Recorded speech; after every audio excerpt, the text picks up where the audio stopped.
મિત્રો આજે આપણે આવી ગયા છીએ પાવાગઢની અંદર અને મહાકાળી માતાના દર્શનાર્થે. તો ચાલો આપણે સૌપ્રથમ ઉડન ખટોલાની અંદર જઈશું.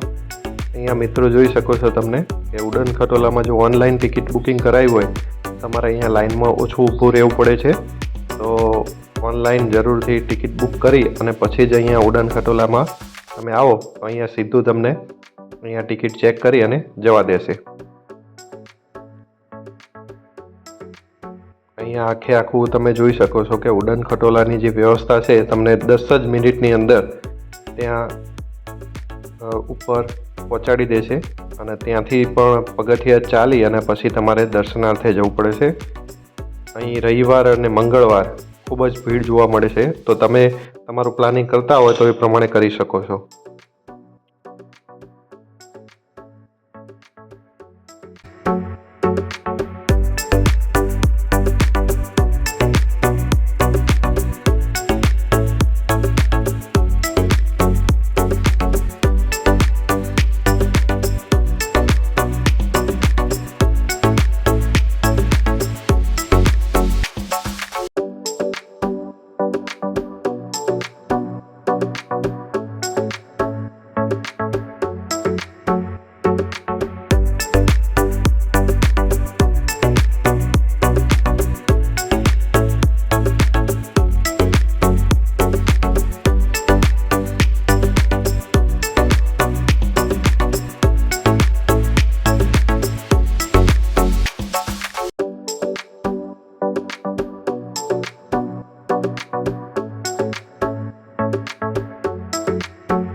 અહીંયા મિત્રો ઉતર્યા પછી ઉડન ખટોલામાંથી અહીંયા આવી બજાર તમને જોવા મળે છે અને ધીમે ધીમે પગથિયા ચાલી અને પછી ઉપર તમારે ત્યાં જવું પડે છે.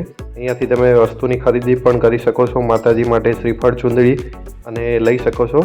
વચ્ચે જૈન દેરાસર મંદિરો પણ ઘણા બધા તમને અહીંયા જોવા મળશે. ઘણી બધી દુકાનો પણ જોવા મળશે અને આ રીતે તમે અહીંયા ઉપર આવો ત્યારે આખું જે નવું મંદિર બનાવેલું છે, તમામ વ્યવસ્થા જે આવવા અને જવા માટેના પણ બંને રસ્તા અલગ છે, તો એ તમને અહીંયા જોવા મળશે. એટલે શાંતિથી તમે અહીંયાથી જઈ શકો છો. ઉપરથી તમે જુઓ તો આ રીતે નીચેનો આખો વ્યૂ આ રીતે આપણે દેખાય છે. અહીંયા નવી ધર્મશાળા પણ બને છે અને અન્ય ક્ષેત્ર પણ ચાલુ કરવા માટેનું કામ જે છે અહીંયા ચાલુ જ છે.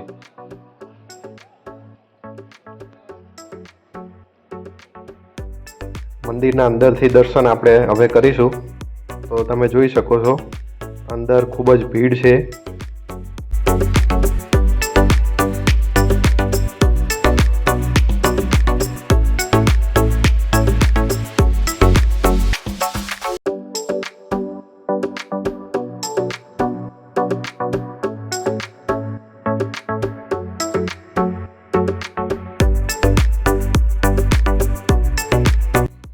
અહીંયા બહારનું પરિસર તમે જોઈ શકો છો. ખૂબ જ સુંદર રીતે માતાજીની ચારે બાજુ અહીંયા લોકો બેસતા હોય છે અને શાંતિથી અહીંયા દર્શન કરી અને પોતે માતાજીના સાનિધ્યની અંદર તેઓ શ્રદ્ધાપૂર્વક અહીં બેસે છે અને સામે માતાજીના જે પ્રસાદી અને કાઉન્ટર છે એ અહીંયા પાછળની ભાગે રાખેલા છે. અહીંયા પાછળથી આ જોઈએ તો આ રીતે માતાજીના પાછળના ભાગથી આપણે દર્શન કરી શકીએ છીએ.